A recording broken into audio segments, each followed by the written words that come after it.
The stranger at the summit heat of Dubai shimmered outside the grand glass walls of the Emirates Global Tech Center. Inside, the air was cold and sharp, filled with the smell of polished marble, fresh coffee, and ambition.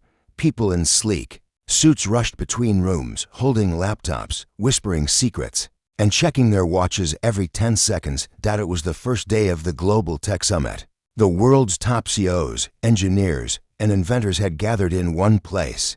Billion-dollar deals were being made over coffee, artificial intelligence, clean energy, medical drones, quantum computing, everything new, everything next. And then Keanu Reeves walked in. He wore no tie, no fancy watch, just a simple black shirt, worn jeans, and a calm look on his face. Most people didn't even notice him at first. Some recognized him from the movies. Others thought he was lost. But Keanu had been invited not to talk about technology, but to talk about humanity. He had flown all the way from Los Angeles because of one message from a young Arab developer named Laila Amin. Her message was simple: I believe technology without kindness is dangerous. You've shown the world kindness again and again. Will you come speak?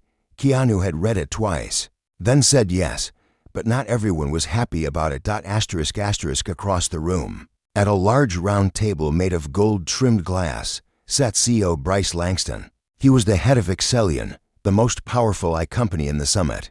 His suit cost more than most cars.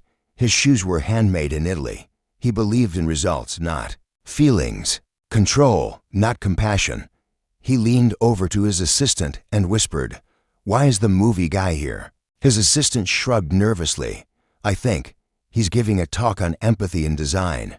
Bryce laughed loudly. "Empathy? This is a tech summit, not a therapy session." A few nearby guests laughed too. Keanu heard it. He didn't flinch. He just smiled politely and kept walking. The schedule board was packed with names. Dr. Mehdi Khalid, nanotech and regenerative limb. Quantum simulation for climate mapping, Bryce Langston. AI governance for smart cities, KeanuReeves. Building kindness into the future. His session was last. Most thought it was a joke. Some said it was just for publicity. But Laila Amin believed in him, and that was enough. Later that day, Keanu stood near a small water station.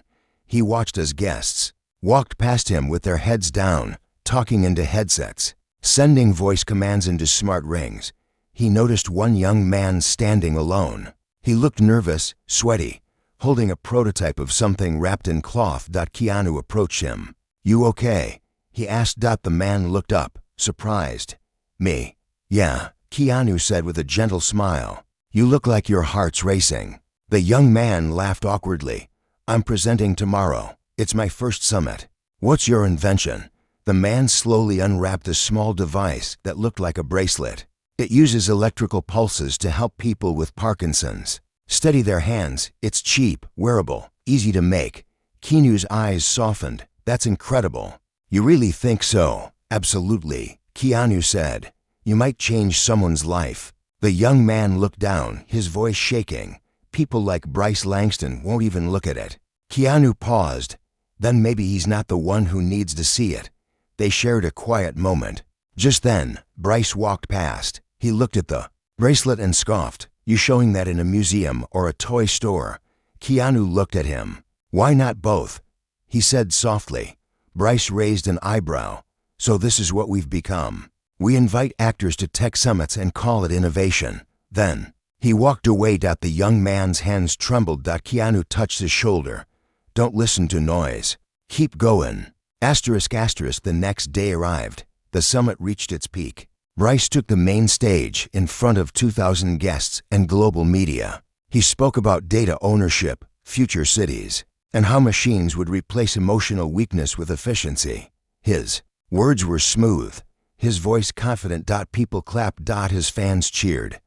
He smiled. Then it was time for the final speaker. KeanuReeves. He walked onto the stage without notes, without slides. Just his voice. At first, people whispered. Some looked confused. Bryce leaned back in his seat, arms crossed. But then Keanu began. "I'm not a scientist," he said. "I'm not a billionaire. I don't code. I don't build machines. But I believe in what they can do when used with love. The room was still. 20 years ago. He continued. My sister lost control of her hands. Doctors said she'd have to stop painting. But one engineer gave her something simple. A device. Small. Like this. He pulled the bracelet from his pocket. The same one the young man had shown him. This changed her life. Gasps filled the room. The young man in the back froze. This was not made in a lab by someone rich. It was made by someone who cared. Keanu looked across the audience. You build the future. But don't forget the people who will live in it. They are not numbers.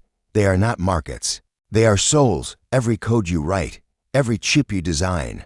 Ask yourself, does it help the weakest among us? People stopped looking at their phones. They listened deeply. Keanu smiled. Technology without kindness is a knife with no handle.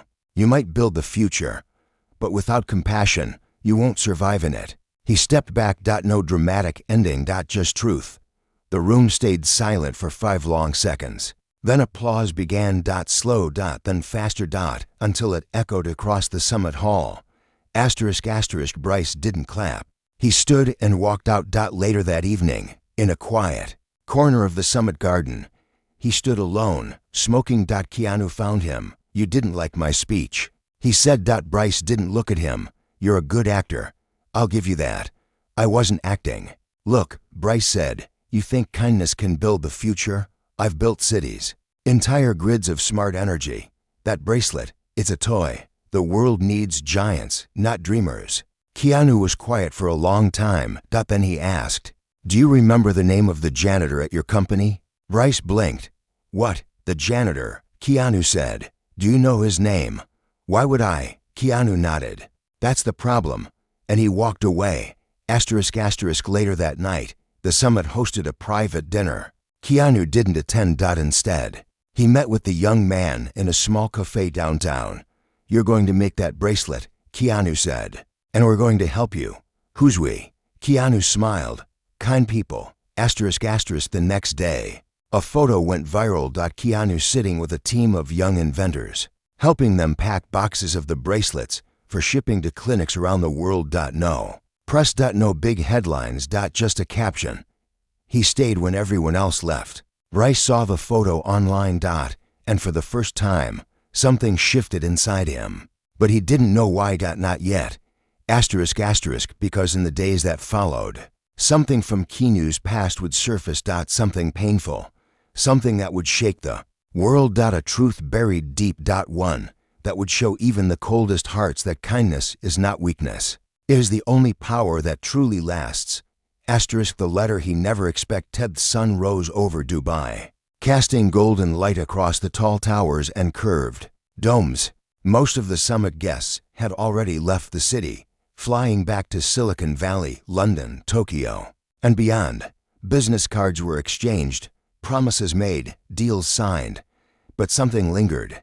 Keanu Reeves' speech had gone viral overnight, not just online, in people's hearts. Short clips of him holding the bracelet and saying they are not numbers. They are souls played again and again across social platforms. Comments poured in. This changed how I look at my work. Kindness has a future now. He's more than an actor. He's a teacher. But Keanu didn't stay for attention. He stayed for the team of young inventors. The next day, he helped load the first shipment of trauma support bracelets into a truck headed for a rehabilitation clinic in India. It was quiet work. No cameras, no lights. Just tired hands and full hearts. ***. Meanwhile, far from the summit, Bryce Langston sat alone in his private jet. A tablet screen lit up in front of him, showing news articles about Keanu. He stared at the headline, Keanu Reeves teaches Tech Summit the one thing I cannot replace, empathy. He closed the tablet and sighed. His assistant, Lena, approached. Sir, there's something you should see, she said carefully. He looked up. What now? She handed him an envelope. It came through our office this morning. No return address. Just this. Bryce opened it. Inside was a letter, handwritten, in shaky script, to Mr. Bryce Langston. My name is Fatima. I'm 9 years old. I live in Cairo with my grandmother.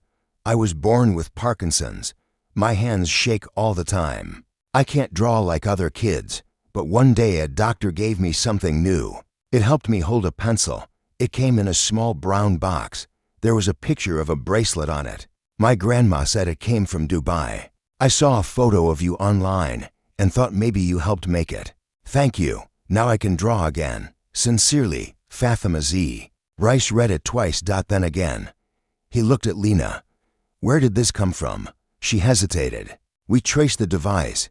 It came from a group of inventors Keanu Reeves supported. After the summit, Bryce's face changed. He folded the letter gently and put it in his jacket pocket. Asterisk asterisk across the city. Keanu sat on a rooftop with Lila Amin, the young woman who had invited him to the summit. They shared mint tea as the call to prayer echoed through the streets. Why did you say yes to my message? Lila asked. Keanu smiled. Because you saw something most people forget. That technology is not about control, it's about care. Bryce doesn't believe that. Keanu looked out at the skyline. Maybe he just forgot. Asterisk asterisk later that evening. Keanu returned to his hotel room. He found something on the floor under the door. Another envelope. But this one wasn't handwritten. It was sleek, printed, and had only 3 words: we know everything. Keanu's fingers froze. He opened it. Inside was a photo. From years ago. It showed a younger Keanu standing beside a woman with short black hair and tired eyes. They were outside a shelter. The date scribbled in the corner, 2001. Behind them, barely visible, was a small girl holding Keanu's hand. He stared at it.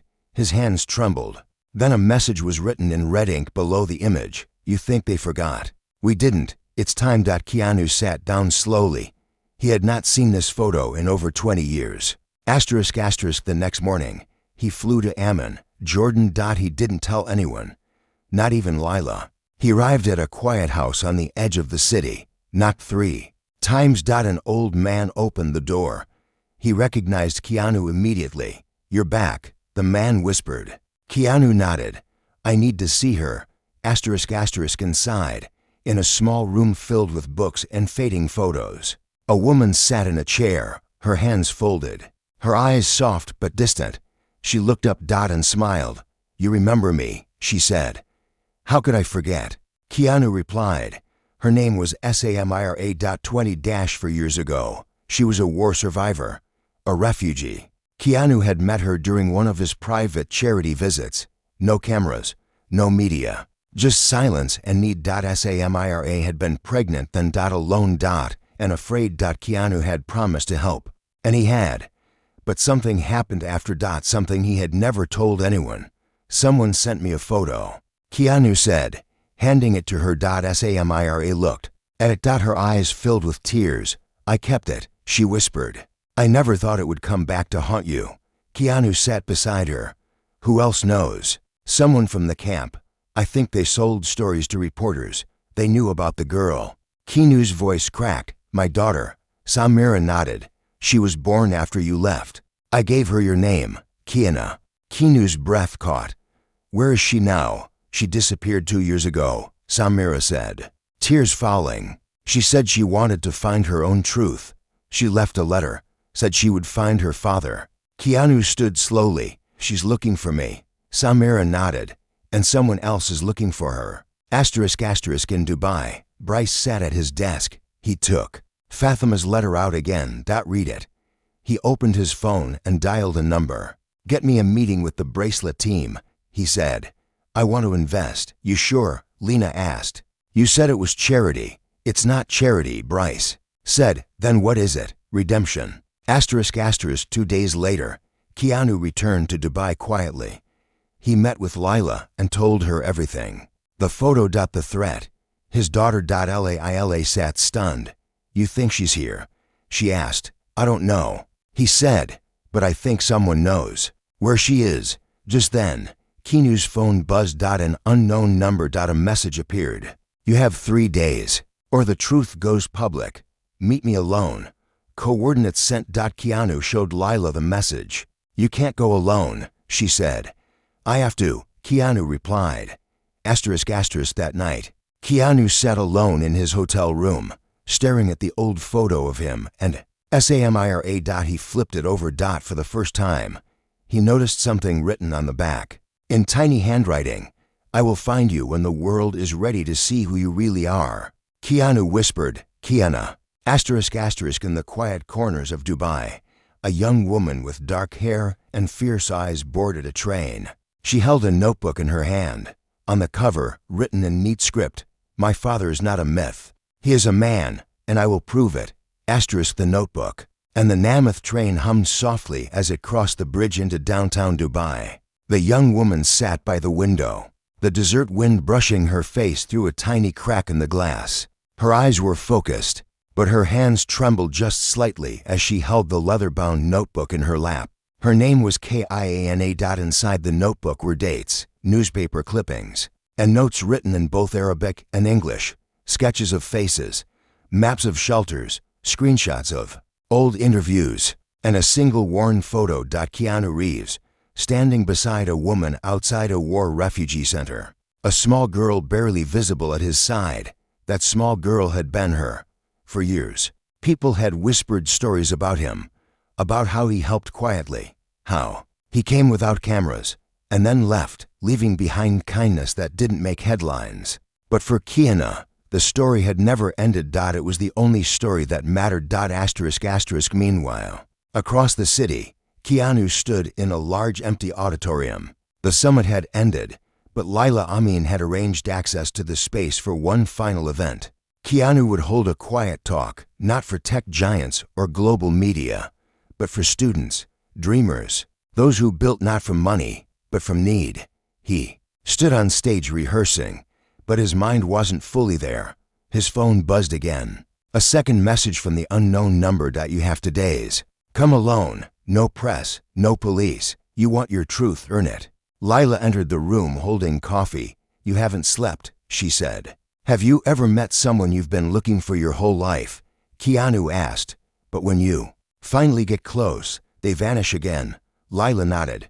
My father disappeared when I was 6. I spent years waiting at the window, until I realized I didn't need his return to become myself. Keanu looked at her gently. But what if you're the one who left?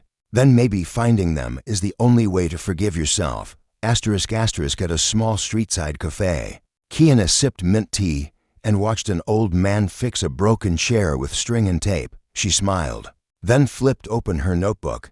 On the next page was a hand-drawn map, not from the internet. From memory. She had traced the route her mother once took when she fled the camp. And somewhere along that road was a truth she wasn't ready for. Yet here she was, closer than ever. Later that night, Lila sat with Keanu in the hotel lounge. Have you thought about telling the world the truth? She asked. I've always believed in privacy, he said, but now it's not about me. If someone's using my past to hurt others, then silence isn't safety anymore. He paused. But I won't speak until I find her. Across the city. Bryce Langston walked into a rehab clinic holding a small white box. It was one of the bracelets. He had invested in the production now, not for headlines, not for profit, just to be part of something he couldn't explain. He sat quietly beside a boy whose hands shook violently. A nurse gently strapped the bracelet onto the boy's wrist. After 30 seconds, the tremors eased. The boy picked up a spoon and began to eat on his own for the first time. Bryce didn't speak. He just watched and wiped a tear before anyone saw. Back in Keanu's room. She flipped to the back of her notebook. She removed a piece of folded paper. It was the letter she had written years ago. Dear Father, I don't know if you remember me. I was the little girl behind you. In that photo, I remember your voice. I remember how you gave my mother your jacket. I remember how you said kindness matters more than fame. I never forgot. I'm not asking for you to find me. I'm trying to find you, so that one day, when someone says I was lost, I can say no. I was searching. I'm almost there. KIANA. The next day, Keanu received an envelope delivered to his hotel. No name. Inside was one sentence handwritten in blue ink. Your daughter is watching. Keanu sat down, breath frozen in his chest. Not because he was afraid, but because he knew. It wasn't just a warning. It was a clue. That evening, at the student talk. The auditorium filled with young people from across the Middle East. Developers, artists, thinkers, dreamers. Keanu walked on stage and began to speak. He didn't talk about movies. He talked about mistakes. About showing up too late. About words you wish you'd said, and the hope that you might still get the chance. In the back row, Keanu sat quietly. Her hoodie pulled low. She didn't cry. She just listened, because his voice was exactly the same as she remembered, and her heart whispered, "I found him." After the talk ended, students crowded around Keanu. Asking questions. Taking photos. He smiled, answered with patience, and gave time to every person. But one seat in the back remained empty. Keanu had already slipped out. Leaving behind one thing. On her chair. Her notebook. Open to the first page. For the man who taught me what it means to return. Keanu found the notebook an hour later. He read each page like a map leading back to a life he had forgotten. There were entries about refugee camps, sketches of her mother. Notes about him, his charities, his silence. And finally, a photo of a young girl holding his hand. Beneath it, she had written one word: me. He closed the notebook, tears rolling down his cheeks. Lila approached. "She was here," she said softly. "I know." Keanu whispered, "What will you do now?" He looked up at the stars outside the glass wall. "I'll go where the notebook ends." The last page was a drawing of an old rooftop. With vines. A wooden bench, and a blue cloth tied to a railing. Beneath it, the words, "I'll wait here. Just once. If you come, I'll know it's real." Keanu showed the page to Lila. She gasped, "I know this place." Later that night, Keanu walked alone through the back streets of the city, past neon signs and shadowed corners, until he reached an old building. He climbed the stairs. At the top, the wind blew soft through the vines, and on the bench, a blue cloth waved like a silent welcome. Kiana stood there. Hands in her pockets, eyes locked on his. No one spoke. Keanu stepped forward. His voice cracked. "Keanu?" She nodded. "I'm here." He opened his arms. And she walked into them. No more questions. Just a long, silent embrace. A father and daughter, lost in time, now found in truth. Far below, the lights of Dubai sparkled, but on that rooftop, two hearts lit something brighter. A future built not on technology. Not on money, but on the one thing the world forgot to value. Connection. The silence between them. The rooftop was quiet, touched only by the soft hum of the city below and the steady wind tugging at the blue cloth tied to the railing. Keanu and Keanu sat side by side on the wooden bench, their hands resting on their laps, not yet touching. It had been only minutes since they embraced for the first time, but already the moment felt like something sacred. Neither of them wanted to break it too quickly. Keanu spoke first, her voice barely above a whisper. "I thought about this a million times. What I'd say, what you'd look like." Keanu looked at her gently. "How many versions of me did you imagine? Some kind, some distant, some afraid. Which one am I?" "The real one," she said. He smiled softly. "I thought of you too, only in pieces, but they stayed." Keanu turned to him. "Why didn't you come back?" Keanu took a deep breath. "Because I didn't think I was allowed. I helped your mother when she needed it, but I never imagined you would carry the weight of my absence. I told myself she'd raise you strong, and I thought the world had no space for a man like me to enter a life halfway through." Keanu looked down. "But I needed you." Keanu's voice cracked. "I know, and I am so sorry." The words hung in the air between them, not just apology, not just regret. They were seeds planted in the soil of honesty, waiting for trust to grow. The next morning, they met again at a small corner cafe. It was a place Keanu had visited during his early days in Dubai. No one there asked for autographs. They just served strong tea and warm bread. Kiana brought her notebook again. "I want you to see everything," she said. Page by page, she showed him her life. Her drawings, the letters she never sent. Photos of places she had stayed during her search. Stories of strangers who gave her rides, food, sometimes just a smile. "Every time someone helped me," she said, "I felt closer to you, even when I was afraid." I remembered how my mother said you gave without expecting anything back. I wanted to do the same. Keanu sat in silence, overwhelmed by the depth of her journey. You are stronger than I ever was, he said. I had to be. That afternoon, Keanu brought her to the community tech lab where Lila and the young inventors were developing the next wave of medical wearables. Kiana looked around, amazed. You helped build all this? Not really, Keanu said. I just believed in the ones who did. He introduced her to the team. They welcomed her like family. Lila smiled and whispered to Keanu, she's going to change the world. Keanu watched Kiana talking to one of the developers, already asking questions. Curious and confident. She already has, he whispered back. Meanwhile, miles away, Bryce Langston stood in front of a crowd of reporters. For the first time in his career, he was not speaking about profits or partnerships. He was announcing something new. Today, he said, Excellion will open source the algorithm behind our smart mobility system. It will be free for non-profit and medical use worldwide. Reporters gasped. Someone asked, why now, Bryce? Paused, then answered, because someone reminded me that impact is more than innovation. It's intention. He stepped away from the microphone without saying another word. Keanu and Kiana spent the next few days together in quiet discovery. They visited old parts of the city. They found the rooftop where her mother once waited during the war. They sat in mosques, markets, bookshops. Each moment stitched the years between them into something whole.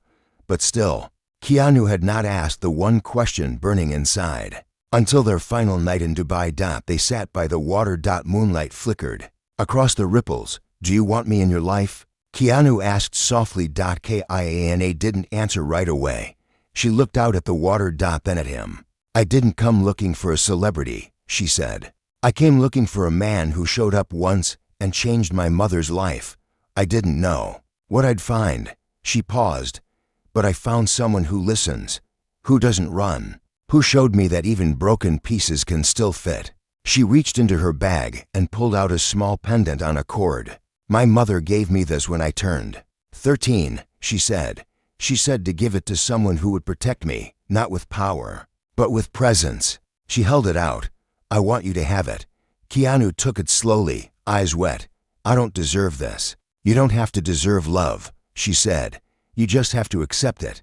He nodded, speechless. The next morning, before Keanu boarded his flight back to Los Angeles, Kiana hugged him tightly. What now? She asked. Now, he said, we begin. She smiled. Call me every day. Already planning on it. On the plane, Keanu looked out at the sky, the pendant in his hand. He felt no fear, only purpose. He had started this journey as a guest speaker at a tech summit. He was leaving as something more. A father. A guide. A witness to the power of kindness. Not just as a word, but as a legacy. In the weeks that followed, Kiana moved to California to study human-centered design. Bryce Langston partnered with Lila's team to fund new healthcare tech. Fatima, the girl who sent the letter, met Kiana during a video call and gave her the first picture she had ever drawn with her own hands. And Keanu? He kept showing up. Not for cameras, not for applause. But for every child, every soul who needed to be seen. Because sometimes the most powerful revolution is a quiet one. When the world finally looked at the morning sun warmed the city of Los Angeles, casting long golden streaks through the windows of a quiet apartment near Griffith Park. Inside, Kiana sat at a small desk, staring at a screen filled with sketches, diagrams, and scribbled notes. It had been 3 months since she left Dubai, 3 months since she reunited with her father, and every day since then had felt like another piece of her life falling into place. But now, something new was beginning. She was designing her first product. Not for profit, not for fame, but for people like her, people looking for connection, people looking to be seen. The device was small. A pendant. A soft vibration alert to remind children with anxiety that they are not alone, linked to a caregiver's heartbeat remotely. She called it Anchor. In another part of the city, Keanu sat at a wooden table surrounded by quiet volunteers. He didn't wear anything fancy, just a worn-out hoodie and jeans.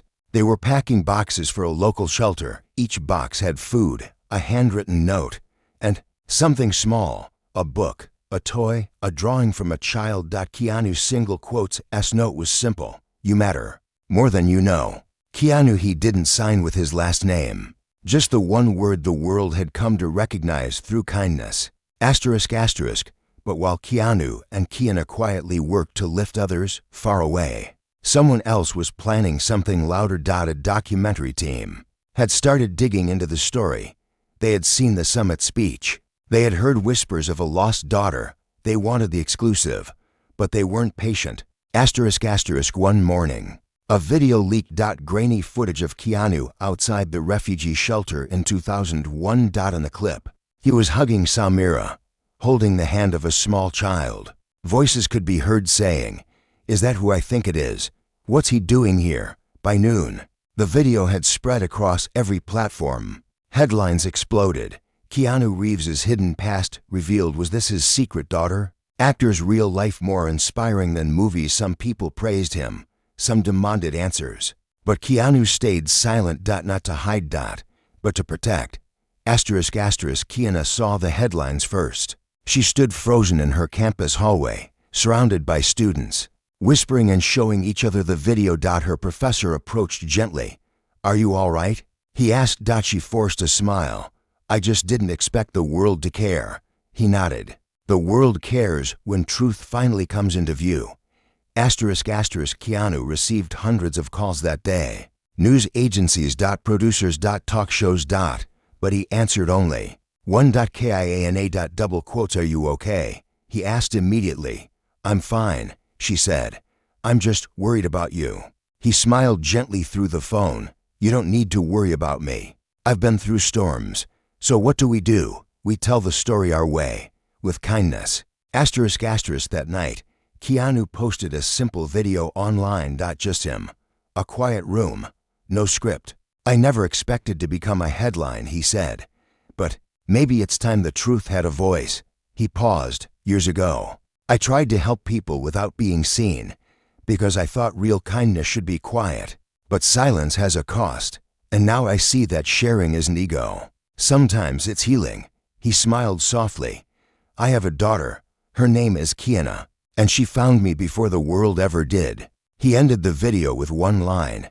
"Kindness is not just about what you do when no one is watching. It's also about what you're brave enough to say when everyone is." Within hours, the internet exploded with support. "This is the best thing I've seen all year. She's lucky. But also, so are we." Keanu doesn't just act like a hero. He lives it. But with the light also came shadows. Not everyone was kind. Some reporters twisted the story. They claimed it was staged. They questioned motives. They demanded proof. But Keanu wasn't afraid anymore. She posted her own video the next day. Just a picture of her notebook. And a caption. "I wasn't searching for fame. I was searching for him." And below it, a second line. "I found my father, and he found me." The post reached 10 million people in 3 days. Somewhere in downtown Los Angeles, Bryce Langston watched the videos from his high-rise office. He had changed since the summit. Less suits, more purpose. His company now partnered with 5 humanitarian startups, including Laila Amin's medical team. He sat in silence, holding Fatima's letter again. His assistant entered. "Sir, we've received a proposal. The project's name is Anchor. It was submitted by a student named KeanuReeves." Bryce smiled. "Set a meeting, and make sure it's me who meets her."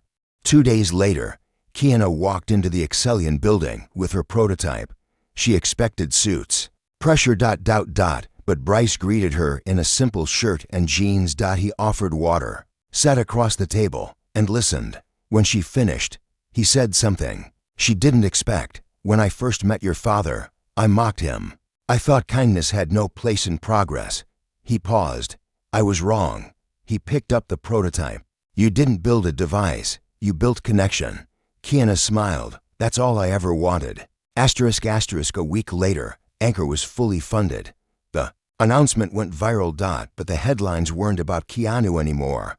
They were about her. KeanuReeves redefines mental health support through human connection. The daughter the world didn't know it needed. And Keanu? He was in the audience the night she gave her first public talk. No spotlight. Just a chair in the back. Hands folded. Eyes filled with pride. As she spoke to thousands.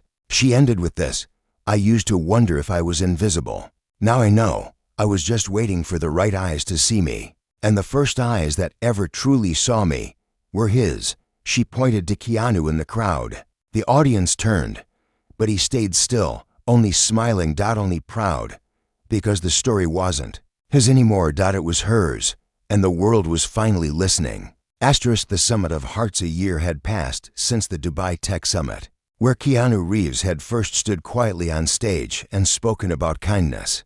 No one in that room had expected what would follow, not the headlines, not the invention, and certainly not the revelation of a daughter the world never knew he had. And now, they were both going back, this time, not for a summit about machines, but for something new. The global gathering for compassionate technology, a first-of-its-kind event inspired by the ripple effects of that one quiet speech. And this time, Keanu was the keynote speaker. As the plane descended toward the shining city, Keanu looked out the window. His heart was steady. There was no fear anymore, only wonder. Kiana sat beside him, sketching in her notebook as always. She had added something new to the cover. A single word. Us ***. At the venue, people from over 40 countries had gathered. Engineers, educators, healers, storytellers. The event was being streamed worldwide. On the entrance banners were the faces of pioneers of ethical design, scientists, teachers, and right in the center, Keanu Reeves. Inside, Bryce Langston walked the floor humbly. He now led a new division of Excellion, focused only on non-profit innovations. His suits had been traded for open collars and soft eyes. He greeted Keanu with a warm handshake. "You changed me," he said quietly. Keanu replied, "No, you listened. That changed you." When Keanu stepped onto the main stage, the room fell. Silent, she looked out over the crowd and breathed in deeply. "I was born in the shadows of war," she began. "I was raised by a mother who taught me that love isn't loud, it's steady. And I spent years searching for something I didn't even know how to name." She paused. "I was searching for my father, and along the way, I found something bigger. The power of being seen." She held up the anchor device. "This is a tool, a piece of tech. But it's not the invention that matters, it's the intention." The audience leaned in. "If we build without heart, we build empty things. But if we build with compassion, we don't just change lives, we save them." She looked to the back of the room where Keanu sat. And smiled. "I am who I am because someone shows kindness when no one was looking. And now, I want to pass that forward to every child, every creator, every soul who's waiting to be found." The room erupted in applause. But Keanu didn't stand. He just placed a hand over his heart and whispered, "I see you." After the talk, people lined up to speak with Keanu. Some brought inventions, some brought stories. One little girl handed her a drawing of two stick figures, one tall, one small, holding hands beside a big sun. "That's you and your dad," she said. Kiana knelt down and smiled. "It's perfect." That night, under the Dubai stars, Keanu and Keanu stood together on the rooftop where they had first met. The same wooden bench, the same blue cloth fluttering in the wind. But everything had changed. Keanu handed her something wrapped in velvet. She opened it slowly. Inside was the original pendant she had given him, only now it had been shaped into something new, a tree, its roots and branches forming a circle. "It's us," he said. "How we grew, how we hold each other." Keanu's eyes filled with tears. "It's beautiful." He placed it around her neck. "You are the story I never thought I'd get to finish." "You didn't finish it," she said. "You started it." Months later, the anchor device was in hospitals around the world. Children with tremors used it to hold crayons. Teenagers with anxiety used it to feel a heartbeat in their hand. When they needed grounding, parents wrote letters. Caregivers sent thank you notes, And in every package shipped, there was a note, "You are not alone." Asterisk asterisk as for Keanu, he continued to appear in small places, not big stages, not red carpets. He read books to children in shelters. He helped plant trees in burned forests. He showed up at food drives wearing the same hoodie he always wore. One man once asked him, "Aren't you tired of giving so much?" Keanu just smiled. "No, because giving is the only thing that gives back." Asterisk asterisk Keanu wrote a book, a memoir, titled The Space Between the Silence. It told her story. Their story. But more than that, it invited the world to choose softness in a hard world. The final line read, "He didn't rescue me. He reminded me that I was already whole. I just needed someone to say, 'I see you.' And he did." Asterisk asterisk on the anniversary of the summit, Laila Amin hosted a small celebration.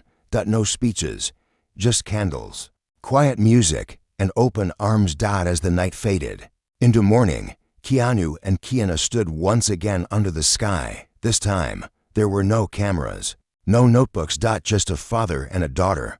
Not lost, not searching. Just together.